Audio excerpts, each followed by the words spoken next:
Assalamualaikum warahmatullahi wabarakatuh. Selamat siang, Prof. Ida, Budiman, dan Parama.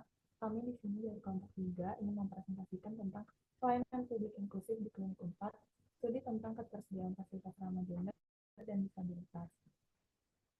Anggota kelompok kami yaitu ada Fadila Kuria, Krisya Alif Indonesia, dan juga saya sendiri, Rizky Pincalia. Pertama-tama, saya ingin menjelaskan tentang pendahuluan. Pelayanan publik yang inklusif dan responsif gender merupakan indikator penting pembangunan berkelanjutan.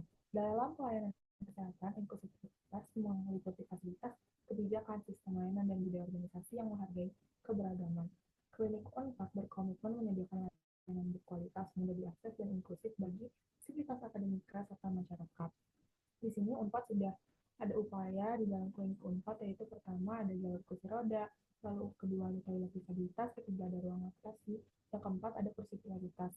Namun inklusivitas tidak hanya sebatas fasilitas fisik. Lalu di sini ada pendekatan dan landasan teori, yang di sini menggunakan gender impact assessment dia untuk menilai dampak kebijakan terhadap berbagai kelompok gender dan kelompok rentan. Mengacu pada teori interseksionalitas dari Kimberly Crenshaw, diskriminasi muncul dari perpotongan identitas seperti gender, disabilitas, usia, dan status ekonomi. Lalu menurut Duyanto, dalam Zakia 2020, yang pertama itu kebersamaan, yang kedua pengakuan terhadap keragaman, yang ketiga tanpa pelabelan. Lalu di sini juga ada dasar normatif dan panduan. Yang pertama dari WHO, Guidance on Disability Inclusion in the Health Sector. Lalu yang kedua, yang dimana itu menyertakan panduan nilai inklusi, menetapkan prioritas, memantau pelaksanaan. Lalu ada instruksi Presiden nomor 9 tahun 2000 mengarah utamakan gender. Lalu yang keempat ada UU nomor 8 tahun 2016 tentang penyandang disabilitas. Lalu yang kelima CRPD pasal 25 yaitu hak atas pelayanan kesehatan setara dan non-diskriminatif. Di sini dengan tujuan yaitu pertama mengevaluasi sejauh mana Klinik Unpad telah menerapkan prinsip inklusivitas dan responsivitas gender. Lalu yang kedua mengidentifikasi faktor pendukung dan penghambat pelaksanaan prinsip tersebut. Di sini ada 4 tahapan dalam JIA, yaitu yang pertama menentukan masalah dan tantangan asumsi, kedua memahami konteks kebijakan, yang ketiga menganalisis opsi kebijakan, yang keempat memberikan rekomendasi perbaikan. Lalu harapan kami dalam penelitian ini itu memberikan kontribusi nyata terhadap pengembangan layanan kesehatan kampus yang inklusif, adil, berkelanjutan, serta memperkuat kesetaraan akses bagi seluruh kelompok pengguna. Lalu di sini masuk ke pembahasan, yang ini ada dibagi dalam 4 template. Yang pertama template 1, tentukan masalah dan tantangan asumsi. Yang pertama identifikasi masalah utama. Klinik Unpad menghadapi tantangan dalam meningkatkan efektivitas dalam pemerintahan akses layanan kesehatan bagi seluruh pasien, termasuk kelompok dengan kebutuhan khusus. Permasalahan utama meliputi belum diterapkannya kembali sistem label warna untuk prioritas pasien dan rendahnya visibilitas lokasi klinik. Upaya pengembangan dilakukan untuk meningkatkan akses, efisiensi, serta kualitas layanan agar lebih inklusif dan dikenal luas oleh masyarakat umum. Lalu yang kedua yaitu pertanyaan kunci untuk menantang asumsi. Di sini pertanyaan yang pertama yaitu apakah orang-orang menjadi sasaran dan terdampak oleh Klinik Unpad terlibat dalam proses pengambilan keputusan. Jawabannya itu kelompok sasaran seperti penyandang disabilitas, ibu hamil, lansia, dan ibu dengan anak kecil belum dilibatkan langsung. Namun, kebutuhan mereka tetap diperhatikan melalui penyediaan fasilitas ramah kelompok rentan, seperti jalur kursi roda, kursi prioritas, toilet disabilitas, dan ruang adaptasi. Lalu pertanyaan kedua, apakah orang-orang dari berbagai jenis kalangan mengakses layanan Klinik Unpad dengan tingkat yang sama? Jawabannya itu orang-orang belum mengakses layanan dengan tingkat yang sama. Meskipun fasilitas seperti kursi prioritas untuk lansia, ibu hamil, dan penyandang disabilitas, serta alat pemadam api ringan apa sudah tersedia, tetapi antrean prioritas dan jalur evakuasi belum diterapkan, sehingga akses dan keselamatan belum sepenuhnya terjamin. Lalu pertanyaan ketiga yaitu apakah semua orang mengakses layanan Klinik Unpad memiliki kebutuhan yang sama? Jawabannya yaitu semua pengguna memiliki kebutuhan yang sama. Namun kelompok seperti disabilitas, ibu hamil, dan lansia membutuhkan fasilitas dan perhatian khusus agar bisa mengakses layanan dengan nyaman dan aman. Lalu pertanyaan yang keempat, apakah peran sosial dan tanggung jawab yang berbeda mengaruhi cara orang mengakses dan menggunakan layanan Klinik Unpad? Jawabannya itu peran sosial dan tanggung jawab individu mempengaruhi cara seseorang mengakses layanan. Misalnya penyandang disabilitas memerlukan pendamping, sementara pekerja atau pelajar memiliki keterbatasan waktu. Lalu pertanyaan kelima, apa saja kebutuhan kebutuhan tambahan yang mungkin diperlukan oleh kelompok dengan kebutuhan khusus. Jawabannya yaitu klinik unpad telah memiliki fasilitas inklusif seperti kursi prioritas, ruang lokasi, toilet disabilitas, rem, dan apar. Namun belum menyediakan lift, antrian prioritas, dan jalur evakuasi inklusif. Sehingga belum sepenuhnya memenuhi standar layanan inklusif WHO dan UNCPRD pasal 25 sehingga harus perbaikan.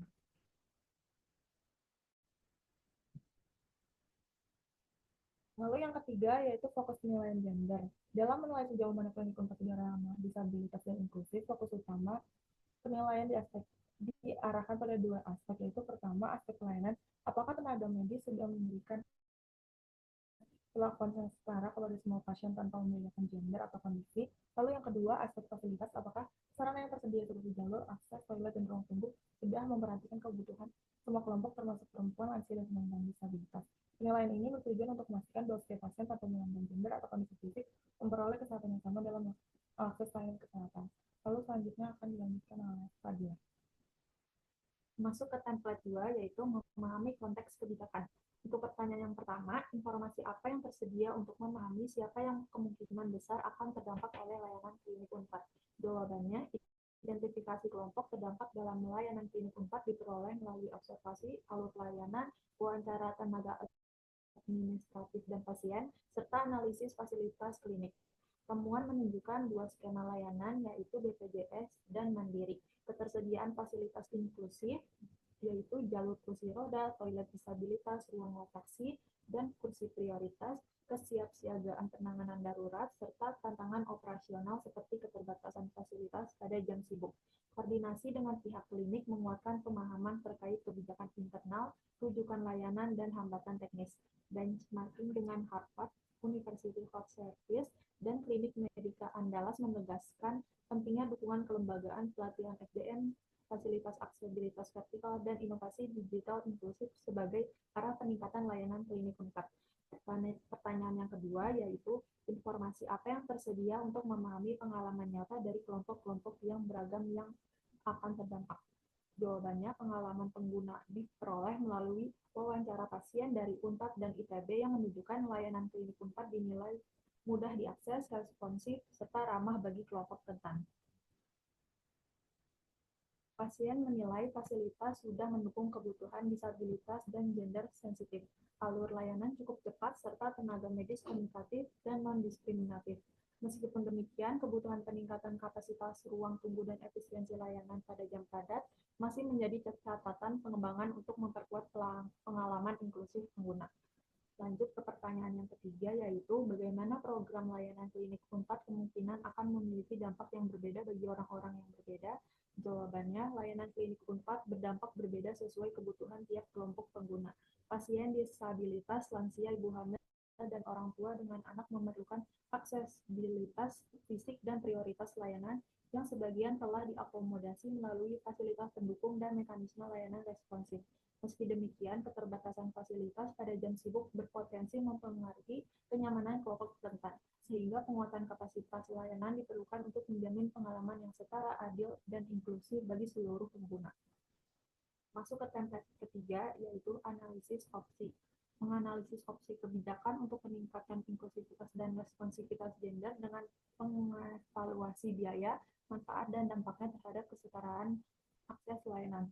Opsi pertama, sistem pelayanan berbasis label warna. Penerapan trace berkategori merah, kuning, dan hijau memungkinkan penanganan berdasarkan tingkat kegawatan, bukan status sosial atau gender. Hal ini meningkatkan keadilan akses bagi kelompok rentan, yaitu ibu hamil, lansia, dan penyandang disabilitas. Meskipun membutuhkan pelatihan staf, pengadaan sarana, dan SOP ketat untuk mencegah salah klasifikasi, manfaatnya lebih besar karena meningkatkan objektivitas dan transparansi layanan. Opsi kedua, plang petunjuk dan denah klinik. Penambahan plang dan denah di titik strategis mempermudah pasien menemukan lokasi layanan tanpa kebingungan. Kebijakan ini meningkatkan kenyamanan dan rasa aman bagi semua gender, terutama bagi lansia dan penyandang disabilitas. Biaya pemasangan dan pembaruan informasi diperlukan, namun manfaat inklusivitas dan aksesibilitas yang dihasilkan lebih signifikan. Opsi ketiga, jalur evakuasi aman dan inklusif. Penataan jalur evakuasi yang ramah disabilitas dengan penerangan dan tanda visual meningkatkan keamanan dan kesiapsiagaan saat darurat. Kebijakan ini memastikan perempuan, laki-laki, dan kelompok gender beragam dapat menyelamatkan diri secara setara. Opsi keempat, alarm kebakaran dan sistem keamanan darurat. Sistem alarm dengan suara dan cahaya memastikan peringatan ini dapat diterima semua pengguna, termasuk penyandang disabilitas pendengaran. Instalasi dan perawatan rutin diperlukan, tetapi manfaatnya signifikan karena meningkatkan rasa aman, terutama bagi kelompok rentan yang membutuhkan waktu lebih saat evakuasi. Opsi kelima, penyediaan lift. Pemasangan lift meningkatkan aksesibilitas antar lantai bagi ibu hamil, lansia, penyandang disabilitas, dan pengunjung dengan mobilitas terbatas. Walaupun membutuhkan biaya tinggi dan ruang bangunan yang memadai, kebijakan ini membuka akses layanan secara setara dan menghilangkan hambatan fisik yang selama ini dirasakan kelompok rentan. Untuk selanjutnya di template 4 yaitu memberikan rekomendasi. Tahap keempat dan terakhir dalam GIA ini adalah memberikan rekomendasi kebijakan yang paling tepat berdasarkan hasil analisis pada tahap-tahap sebelumnya. Rekomendasi harus mempertimbangkan dampak gender, efektivitas implementasi, dan keselarasan dengan kerangka kebijakan nasional dan internasional. Rekomendasi dari kami itu ada sistem antrian prioritas. Yang pertama, deskripsi rekomendasi, disediakan jalur pelayanan prioritas bagi penyandang disabilitas, lansia, ibu hamil, serta pasien dengan kebutuhan khusus. Hal ini bertujuan untuk menciptakan pelayanan yang inklusif dan berkeadilan. Alasan kami memilih rekomendasi ini yaitu karena dapat meningkatkan akses dan kenyamanan pasien, terutama kelompok rentan yang sering kesulitan mendapatkan pelayanan cepat. Jalur prioritas ini membantu mengurangi ketimpangan pelayanan dan memastikan keadilan bagi semua pasien. Sejalan dengan prinsip pengaruh utamaan gender yang menekankan kesetaraan dalam pelayanan publik. Lalu untuk strategi mitigasinya, agar sistem antrian ini berjalan dengan baik, diperlukan beberapa langkah mitigasi. Yang pertama, verifikasi pasien prioritas dilakukan oleh petugas untuk memastikan pasien ini benar termasuk kategori prioritas, misalnya melalui pengamatan atau dokumen pendukung seperti kartu disabilitas, buku KIA, atau kartu lansia. Lalu yang kedua, klinik perlu memiliki SOP yang jelas mengenai kriteria dan prosedur pelayanan agar pelaksanaannya transparan dan adil. Lalu harus dilakukan pelatihan petugas tentang pelayanan inklusif dan sensitif gender. Lalu dilakukan evaluasi rutin untuk memantau kelancaran sistem, mengukur kepuasan pasien, serta memastikan antrian prioritas ini tidak mengganggu antrian reguler. Lalu untuk yang keempat, keterkaitan dengan kebijakan nasional. Sesuai dengan Impres nomor 9 tahun 2000 tentang PUG, yang pertama memenuhi kebutuhan berbagai gender. Sistem antrian prioritas ini harus memperhatikan perbedaan kebutuhan laki-laki dan perempuan, serta memudahkan pasien yang memerlukan perhatian khusus seperti ibu hamil, lansia, dan penyandang disabilitas. Lalu yang kedua, mengatasi ketidaksetaraan gender. Jalur prioritas membantu perempuan yang sering terkendala waktu atau kondisi fisik agar tetap mendapat layanan kesehatan yang cepat dan layak. Lalu yang ketiga, mempromosikan kesetaraan gender. Kebijakan ini menunjukkan komitmen klinik untuk memberikan kesempatan yang sama bagi semua pasien tanpa memandang jenis kelamin, usia, ataupun kondisi fisik. Lalu untuk penutup, ada kesimpulan dari rekomendasi. Kesimpulannya yaitu hasil analisis yang dari klinik 4 ini telah berupaya menyediakan layanan yang inklusif dan responsif gender melalui fasilitas seperti ruang laktasi, kursi prioritas, toilet disabilitas, dan jalur kursi roda. Namun, masih terdapat kekurangan dalam akses vertikal seperti lift dan juga sistem antrian prioritas dan kebijakan formal terkait inklusivitas. Jika dibandingkan dengan standar internasional seperti WHO dan Harvard, klinik 4 ini masih pada tahap awal implementasi. Penerapan sistem antrian prioritas menjadi rekomendasi utama karena dapat meningkatkan keadilan akses layanan sejalan dengan impres yang sudah dibicarakan tadi tentang penyandang disabilitas. Berdasarkan teori interseksionalitas juga, pendekatan yang holistik dan terintegrasi diperlukan agar tidak ada kelompok rentan yang tertinggal dalam memperoleh layanan kesehatan. Lalu untuk saran atau rekomendasinya, yang pertama itu kita bagi menjadi 3, ada jangka pendek, menengah, dan panjang. Untuk jangka pendeknya, yaitu terapkan sistem antrian prioritas dengan SOP yang jelas, lalu tingkatkan signase dan signage dan informasi layanan di area strategis, lalu lakukan pelatihan rutin bagi staf medis dan administrasi tentang pelayanan sensitif gender dan disabilitas. Untuk jangka menengahnya, susun kebijakan formal dan SOP pelayanan inklusif, tambahkan sistem keamanan dan jalur evakuasi inklusif, lalu perkuat partisipasi pengguna layanan melalui survei dan forum umpan balik. Untuk jangka panjangnya, bangun akses vertikal seperti lift bagi pengguna dengan mobilitas terbatas, bentuk sistem monitoring dan evaluasi berkelanjutan untuk kebijakan inklusif, jalin kerjasama dengan lembaga eksternal terkait gender dan disabilitas, lalu integrasikan perspektif gender dan disabilitas dalam perencanaan anggaran. Ini referensi yang kami gunakan. Mungkin sekian dari kami, kurang lebihnya mohon maaf. Terima kasih. Wassalamualaikum warahmatullahi wabarakatuh.